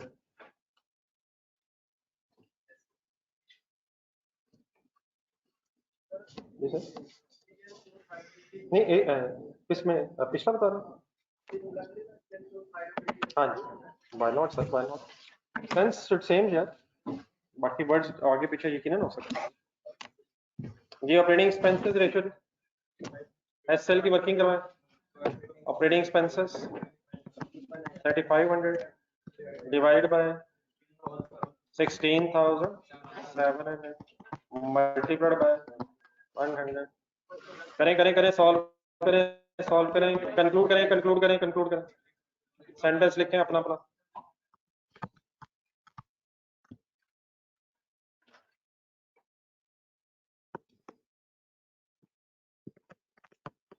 Operating expenses ढूंढें, सेल्स से डिवाइड करें, सेल रिटर्न्स नहीं है, नेट सेल वही है 20.96 13.84।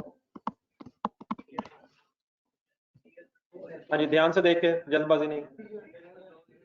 हमने क्या बताना है, किसका कंट्रोल ज्यादा है, तो कंट्रोल किसका ज्यादा होगा, किसके खर्चे कम होंगे, तो किसके एक्सपेंस रेशियो कम है, क्या सेंटेंस लिखूं, TLs control on is more efficient than, अपना अपना जुमला बनाएं, TL's control over operating expenses is more efficient than SL। जी ठीक है, नहीं सिर्फ बेटर देन ना कर यार, जुमला में अंग्रेजी लिखी है, मैं बेटर और वर्स ना कर, वहीं से सेंटेंस बनाओ। TL's control over operating expenses is more efficient than SL।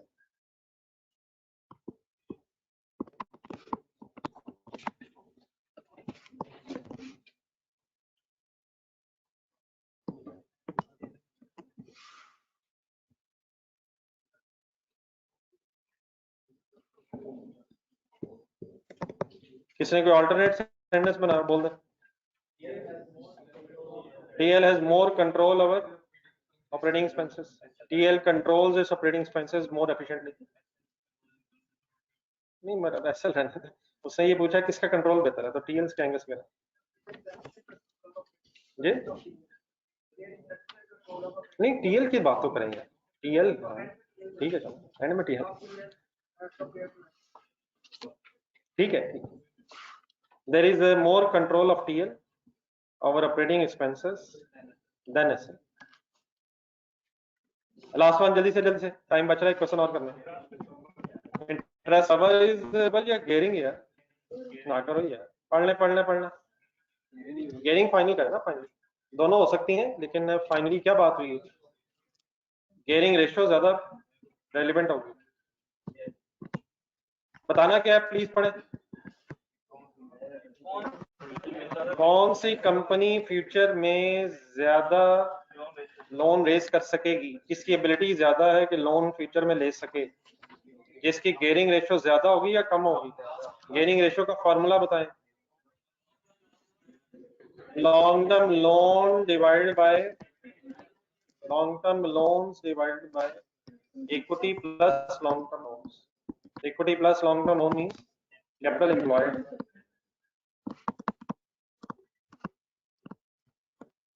and multiplied by 100।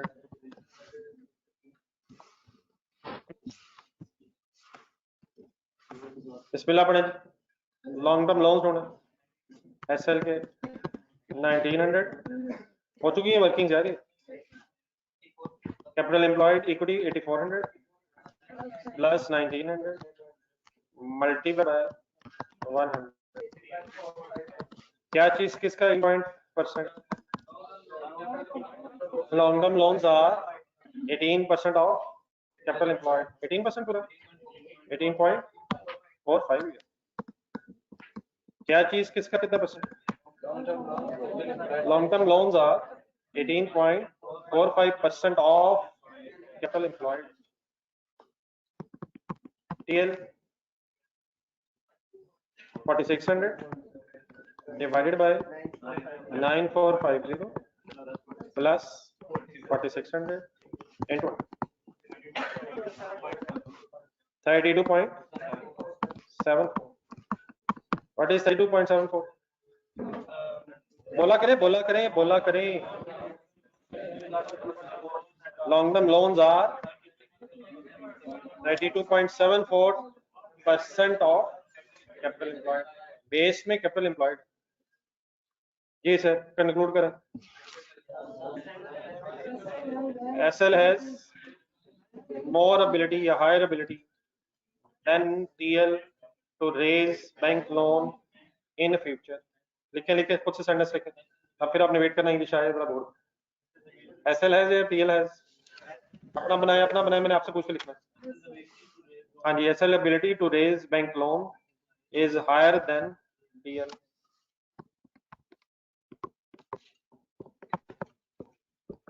SL's ability to raise bank loan in future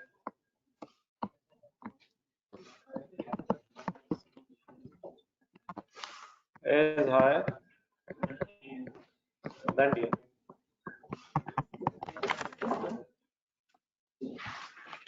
तो बात सीधा समझ आइए सर। बहरहाल ये जरा दोबारा आखिरी रेशो देखें जरा, ये बताएं इन दोनों में से हाईली गेड कौन सी है? नहीं, मेरा ख्याल हाईली गेड बेटा कोई भी नहीं है। आंसर दोनों का 50% है। वैसे हाईली गियर्ड वाली बात नहीं है, कंपैरेटिवली स्पीकिंग टीएल के लोन ज्यादा है, लेकिन जरा ढूंढने जरा ratio number 19, ratio number 19 highly geared companies कब होती हैं? अगर इक्विटी के बेस पे आंसर 100 से ज्यादा हो और कैपिटल एम्प्लॉयड के बेस पे आंसर 50 से ज्यादा हो, तो दोनों का कोई एसेट इतना इशू नहीं है लोन्स का, लेकिन कंपैरेटिवली स्पीकिंग टीएल के लोन ज्यादा है। हाईली गियर्ड कंपैरेटिवली चल ठीक है, comparatively speaking TL has is highly geared, लेकिन हाईली गियर्ड वैसे कंपनीज वो होती हैं जिनके लोन्स इक्विटी से ज्यादा होते हैं।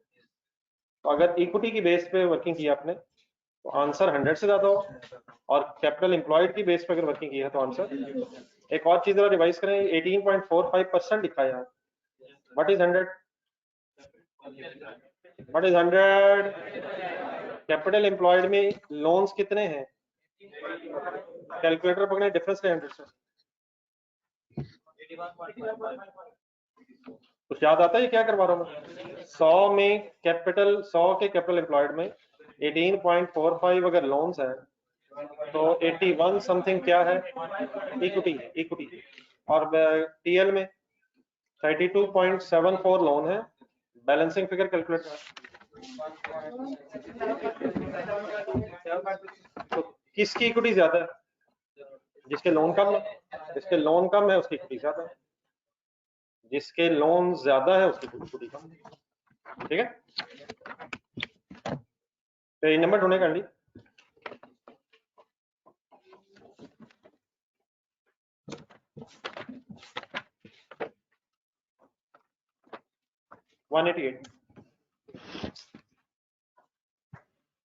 ये ऑनलाइन स्टूडेंट इकट्ठे,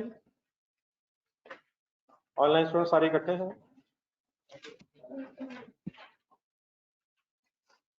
क्वेश्चन नंबर 2 जरा ढूंढे। अभी तक जो कुछ हमने क्वेश्चंस किए रेशियोज में, इनमें कैलकुलेशंस भी थी और इंटरप्रिटेशंस भी कुछ थी, लेकिन समटाइम ये भी हो सकता है तो क्वेश्चन में सिर्फ इंटरप्रिटेशन ही हो, रेशियोज गिवन हो और आप लोगों से एनालिसिस मांगा हो। तो मेन सभी हमारा चैलेंज यही होना कि रेशियोज को इंटरप्रेट कैसे किया जाता है और उसे लिखा कैसे जाता है। तो आइए जरा एक और क्वेश्चन करें, रिमेनिंग टाइम जो है हमारा 20 मिनट अलहमदुलिल्लाह है। क्वेश्चन नंबर 2 किस नाम से क्वेश्चन है? रिक्वायरमेंट जरा ढूंढे। ड्राफ्ट का रिपोर्ट, एक रिपोर्ट बनानी है आपने, किसको देनी है? On behalf of CFO. Chief financial officer ने आपको कहा है कि मेरे बिहाफ पे बोर्ड ऑफ डायरेक्टर्स के लिए एक रिपोर्ट लिखें और एनालाइज करें the financial performance of Waris limited by evaluating each category of ratios in comparison with the industry. और वारिस लिमिटेड की जो फाइनेंशियल परफॉर्मेंस उसे इंडस्ट्री से कंपेयर करें। तो रिपोर्ट लिखने का मतलब, रिपोर्ट लिखने का मतलब एनालिसिस करना कि किसकी कम परफॉर्मेंस कैसी जा रही है और क्यों जा रही है, क्या मसला। ये स्टार्ट नहीं फर्स्ट पैराग्राफ, छोड़ दें बहस छोड़ दें। Sachar limited is planning to acquire 100% share holding in Waris limited. यहां तक मतलब बताएं। सच्चर लिमिटेड कंपनी है, वो क्या करना चाह रही है? किसी और कंपनी के सारे शेयर्स खरीदना चाह रही है। तो सारे शेयर्स खरीदने से पहले टेक ओवर करना चाहती है कंपनी दूसरी की, तो उस कंपनी को टेक ओवर करने से पहले शायद एनालिसिस किया जा रहा है कि इतनी भी चाहिए नहीं। Before submission of financial proposal, SL is carrying out an analysis of WNs means SL Sachal Limited is carrying out analysis of Varis Limited's financial and operating performance. CFO of SL has gathered the following information which is based on the financial statements for the year ended 31st December 2010. ये SL कौन है और WL कौन है? नहीं, लेकिन Sachal limited कौन है और वारिस लिमिटेड कौन है? सच्चल लिमिटेड वो कंपनी है जो एक्वायर करना चाहती है। तो सच्चल लिमिटेड का सीएफओ है जो वारिस लिमिटेड को एक्वायर करना चाहता है। तो सच्चल लिमिटेड के सीएफओ ने कोई डाटा इकट्ठा किया, किसका? सच्चल का या वारिस का? आए पढ़े इसका full concentration. Operating performance ratios, gross profit ratio के सामने चलना शुरू करें। वारिस की रेशो कितनी है? इंडस्ट्री की रेशियोज को उसने 3 कैटेगरीज में डिवाइड किया है। इंडस्ट्री में कंपनीज जो है उनकी रेशियोज को उसने 3 हिस्सों में अलग अलग किया। मींस हाईएस्ट जो कंपनी है इंडस्ट्री में उसकी रेशियो भी बता रहा है, जो इंडस्ट्री की लोएस्ट कंपनी है उसकी रेशियो भी बता रहा है, और फिर एक एवरेज भी बता रहा है। जरा बूम लिमिटेड ढूंढना, जरा बूम लिमिटेड मेरे ख्याल पेज नंबर 201 था या 202 था। नहीं, डाटा कहाँ था उसका? 201 पे था सर। उसके एंड में एक टेबल बना हुआ था।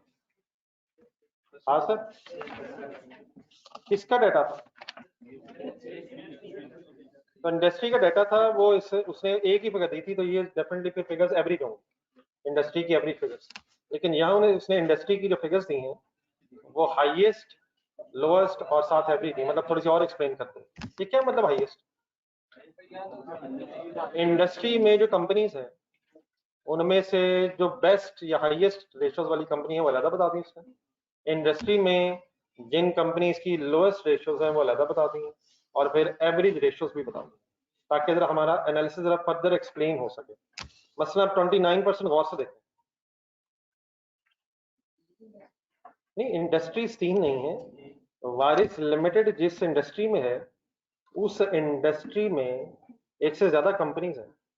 मसलन कार मैन्युफैक्चरिंग कंपनी है फॉर एग्जांपल वारिस, तो वारिस के अलावा जो कार मैन्युफैक्चरर कंपनीज हैं उनमें से जो हाईएस्ट रेशियो वाली कार मैन्युफैक्चरिंग कंपनी है उसका डाटा आ गया। उस कार मैन्युफैक्चरिंग इंडस्ट्री में जिस कंपनी की लोएस्ट रेशियोज है वो भी आ गई हैं, और एक ऑन एवरेज भी आ गई। Let's assume Waris limited, Honda limited, तो होंडा लिमिटेड के अलावा भी तो कार मैन्युफैक्चरिंग इंडस्ट्री में कंपनीज हैं, तो उनमें हाईएस्ट, उनमें लोएस्ट और उनमें एवरेज। ठीक है, इंडस्ट्री एक ही होनी चाहिए लेकिन उस इंडस्ट्री में बहुत सी कंपनीज हैं, तो उनका अलग अलग बताया हुआ कि हाईएस्ट कौन सी है, लोएस्ट कौन सी है, एवरेज। ठीक है प्लीज, सेम कंपनीज है या डिफरेंट इंडस्ट्री कंपनीज होगी? एक ही इंडस्ट्री में कंपनीज होनी चाहिए तभी कंपैरिजन मीनिंगफुल है, लेकिन उस इंडस्ट्री में फिर बहुत सी कंपनीज हैं और उनमें से हाईएस्ट, लोएस्ट और एवरेज सेलेक्ट हो। अब क्लियर है प्लीज? मसला जरा डाटा देखा था।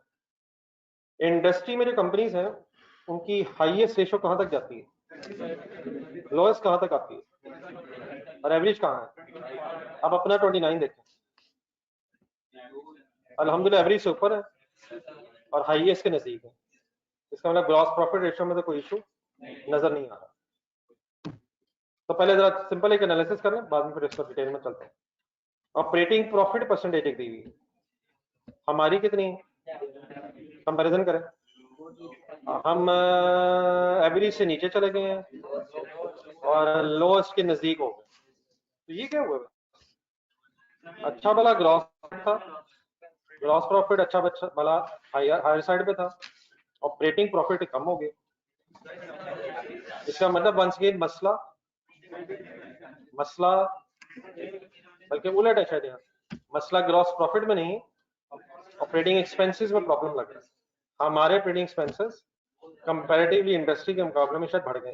ग्रॉस प्रॉफिट अच्छा वाला था लेकिन ऑपरेटिंग प्रॉफिट कम हो गया, तो समझ आइए।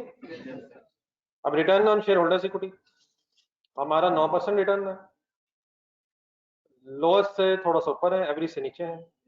लेकिन अगर ऑपरेटिंग प्रॉफिट कम हो गया था तो मेरा ख्याल है कि अब प्रॉफिटेबिलिटी रेशियोज ने अल्टीमेटली आगे कम ही होना था। फार्मूला ट्राई करेंगे, return on share holders equity का फार्मूला क्या है?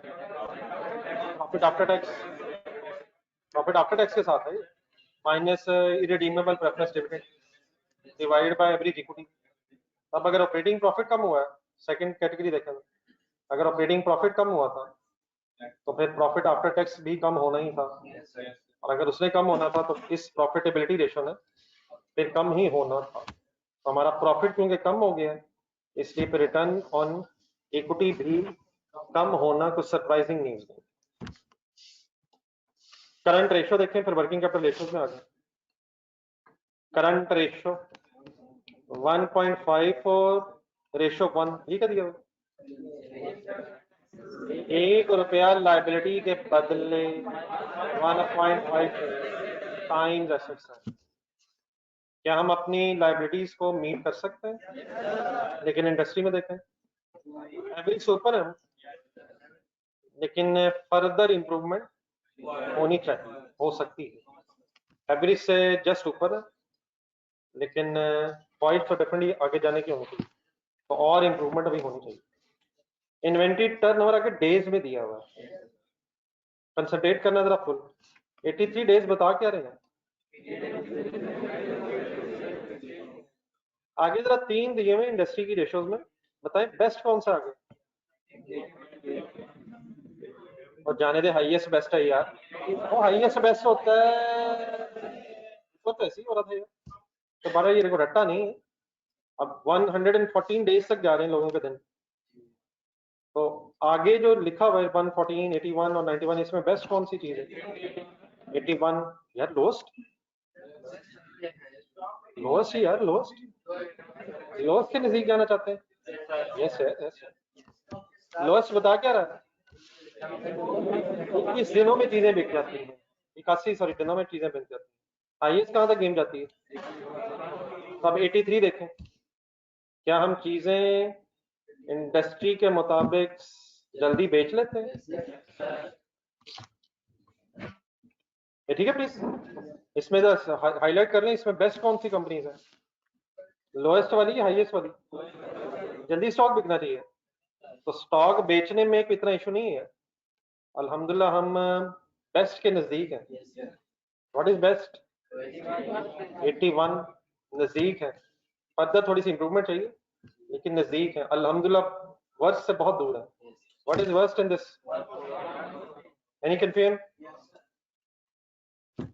अगला देखें, रिसीवेबल कलेक्शन 93 डेज, बेस्ट बताएं आगे क्या है? और 95 डेज, डेटर डेज बताते क्या है?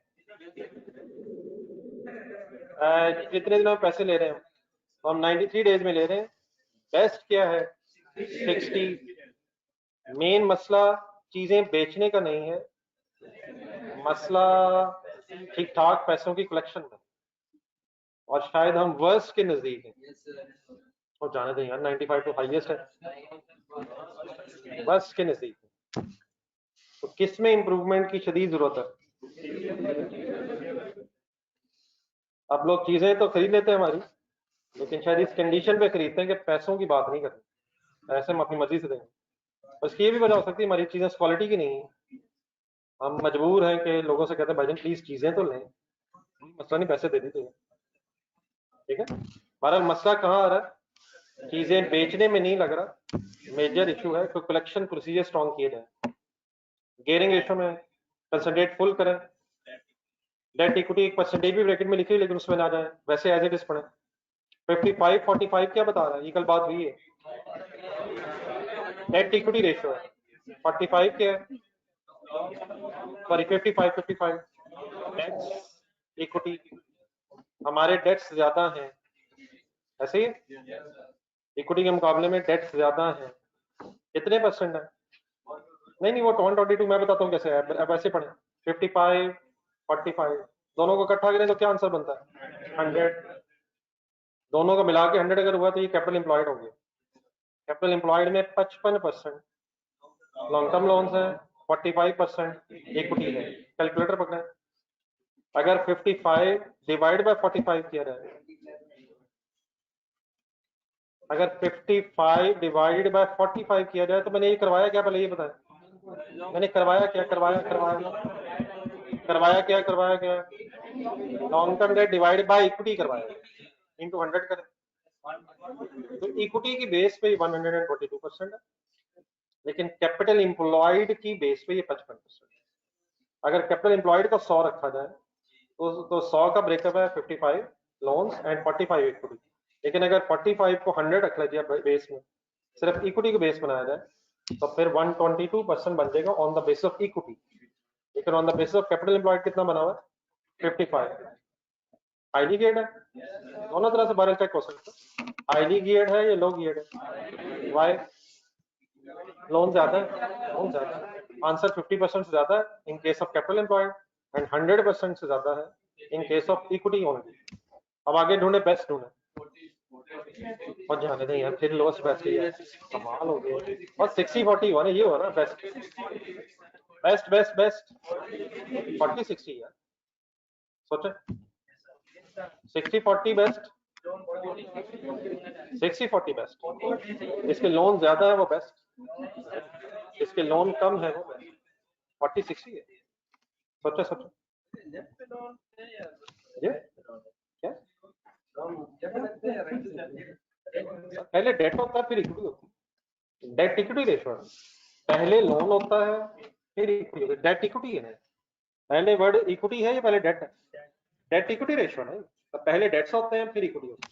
तो 60-40 आगे जब बताएंगे, 60-40 क्या, 60 डेट है 40 इक्विटी है, आगे 40 डेट है 60 इक्विटी, लास्ट 50-50 क्या है, कौन सा 50 डेट है कौन सा 50 पहले वाला डेट है, डेट इक्विटी रेशियो पहले डेट है, डेट मींस क्या होता है, loan, long term debt, long term loan, debt equity, तो पहले डेट लिखे हुए हैं और बाद में इक्विटी। हमारा डेट कितना है बोले 55, हाईएस्ट डेट कितना है 60, लोएस्ट डेट कितना है 40, एवरेज डेट कितना है, तो पहले वाला ना, पहले वाला बोल, और बाद में जो है इक्विटी।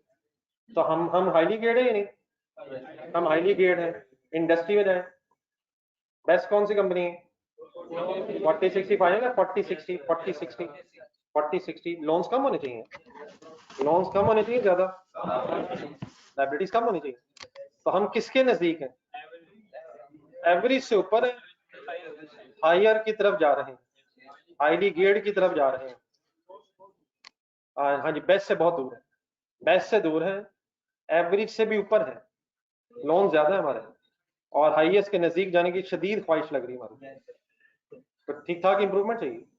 55% लोन हो गए हमारे, बेस्ट वक्त कितने हैं 40, इंडस्ट्री में कुछ कंपनीज 40% लोन से भी काम चला रही हैं, मैक्सिमम कहाँ तक कंपनीज जा रही हैं 60 तक, ऑन एवरेज से भी दूर है हम, ऑन एवरेज से भी ऊपर चले गए हम, हमारे एवरेज से भी ज्यादा डेट है, एंड क्लोज टू हाईएस्ट है। हाईली गेट कंपनी है या लो गेट, लोन का मसला है, एनी कंफ्यूजन, 1.3 बताएं क्या नीचे, इंटरेस्ट कवर रेशियो हायर होनी चाहिए लोअर होनी चाहिए, higher the better lower the better, आगे तीनों में ढूंढे बेस्ट कौन सी कंपनी है, 3 टाइम्स, कभी हाईएस्ट बेटर है कभी लोएस्ट बेटर है, कंसंट्रेट करें फुल, बेस्ट ढूंढने आगे, हाई लो एवरेज में 3 1.2 या 2 3 टाइम्स, ये बेस्ट है, ठीक है। तो हम कहाँ खड़े, एवरेज से भी नीचे हैं, लोएस्ट के नजदीक जाने की ख्वाहिश हो रही है, हादसा उधर जा रहा है, just around just above lowest है, तो इम्प्रूवमेंट होनी चाहिए इसमें। अब उसकी वजह यही है शायद दोनों लिंक हो सकती हैं, हमारे लोन ज्यादा, हमारे लोन ज्यादा हैं, देयरफॉर फिर इंटरेस्ट भी ज्यादा होगा, सोचा सोचा सोचा, इंटरेस्ट भी कंपैरेटिवली ज्यादा होगा, और देयरफॉर हमारा इंटरेस्ट कम कवर्ड हुआ हुआ, समझ आ रहा है सर। एक काम करें जरा, ये सारी रेशियोज में हाई लोएस्ट एवरेज में बेस्ट बताएं कौन कौन सी, ग्रॉस प्रॉफिट में बेस्ट रेशियो कौन सी, 30%, ऑपरेटिंग प्रॉफिट में 15, रिटर्न ऑन इक्विटी में 13, करंट रेशियो में, इन्वेंटरी टर्नओवर में 81, receivable collection, debt equity 40-60 and interest cover.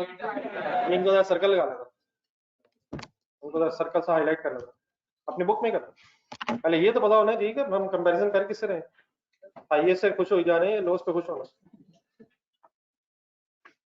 पहले तीनों में बेस्ट कंपनीज कौन सी हैं, 30, 15 एंड 13, करंट रेशियो में 2:1 वाली, इन्वेंट्री डेज और कलेक्शन में 81 और 60, डेट इक्विटी में, और interest cover higher the better, higher the better, higher the better. आप बताएं, नहीं अब इसमें मसला क्या हुआ है, कहीं हम बेहतर हैं कहीं नहीं, तो इसमें शायद पहले ये एनालिसिस होना चाहिए कि कहाँ कहाँ हम सही हैं, कहाँ इंप्रूवमेंट है, और उसके बाद फिर फाइनली सबको देख के एक दफा फाइनल कंक्लूजन होना चाहिए, तो यही तो हमने करना है। तो इंशाल्लाह ये मिलजुल के नेक्स्ट क्लास में डिस्कस करेंगे दोबारा। घर के लिए जरा कुछ होमवर्क होने लग रहा है, सबसे पहले तो इस तरह कीजिएगा, नोट करें अपने पास जरा, बूम लिमिटेड कल हमने क्वेश्चन किया था, इसकी इंटरप्रिटेशन आपने लिखनी है। पेज नंबर 202, चाहे फिलहाल क्वेश्चन रिवाइज करके देख के लिखें, बेहतर ये पढ़ें और अपने वर्ड्स में लिखने की कोशिश करें। लेकिन अगर यहाँ तक हिम्मत ना हो सके तो कम से कम देख के ही शुरू में लिखें, ये लिखने से आदत पड़ेगी। ठीक है। सेकेंडली जो क्वेश्चन अभी किया था TLSL वाला, पेज नंबर क्या था? 322। इसको जरा रिवाइज कीजिएगा दोबारा, जरा फिगर्स वगैरह। देन इसके बाद आपको एक एक्स्ट्रा मैंने काम देना है। अभी आप क्लास के जब एंड में जाएंगे तो आपके साथ एक पेज हो गया ना, आपको एक सेट मिलेगा, क्वेश्चन है, ये एक्स्ट्रा पेज है आपके जो वॉल्यूम 2 है उसमें ये पेज है तो सही, लेकिन कुछ दिन जरा अपने ये पेज संभालना भी है। ये जो क्वेश्चन है इसमें रिवैल्यूएशन और IAS 8 का चेंज इन एस्टीमेट जरा इकट्ठा हो गया। क्वेश्चन जरा टफ है, रिवैल्यूएशन और IAS 8 में चेंज इन एस्टीमेट होता है, तो वो ये जरा इकट्ठा हो गया। आप लोगों ने करना ये है, कल का दिन संडे भी आपके पास अवेलेबल है, थोड़ा सा रिवीजन के लिए टाइम निकालें। नहीं कल रहने दें क्लास, बेफिक्र करें, जब होगी मैं पहले बताऊंगा, जब नहीं होगी तो मैं बता दिया कल नहीं है। लेकिन कल क्लास इसलिए नहीं है कि आपने घर में बैठ के ठीक ठाक रिवीजन करनी है, तो एक पेज नंबर नोट करें बेटा प्लीज जरा कर sir sorry, page number 282। Page number 282 पे एक ऑर्किड लिमिटेड क्वेश्चन है, इसको जरा दोबारा रिफ्रेश करने की जरूरत होगी before that question. Page number 282 revaluation disclosures वगैरह बने थे, तो इसको पहले रिवाइज करने की कोशिश कीजिएगा। फिर जो मैं क्वेश्चन अभी आपको क्लास के एंड में डिस्ट्रीब्यूट हो जाएगा पेज, तो ये पेज लेके जाइएगा, इस पे एक अच्छी सी एफर्ट होनी चाहिए। इसमें एक दो इश्यूज हैं, लेकिन एक दो से ज्यादा भी नहीं है, तो वो जो इश्यूज हैं आपने हाईलाइट कर लेने, फिर इंशाल्लाह उसके लिए भी मैं खुद से टाइम निकालूंगा।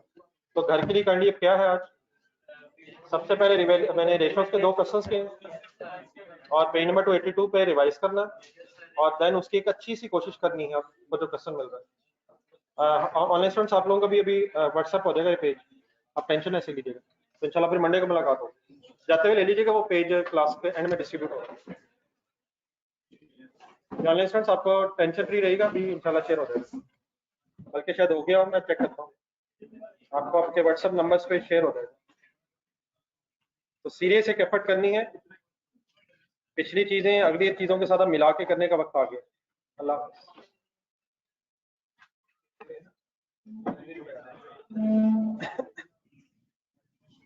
अल्लाह हाफ़िज़।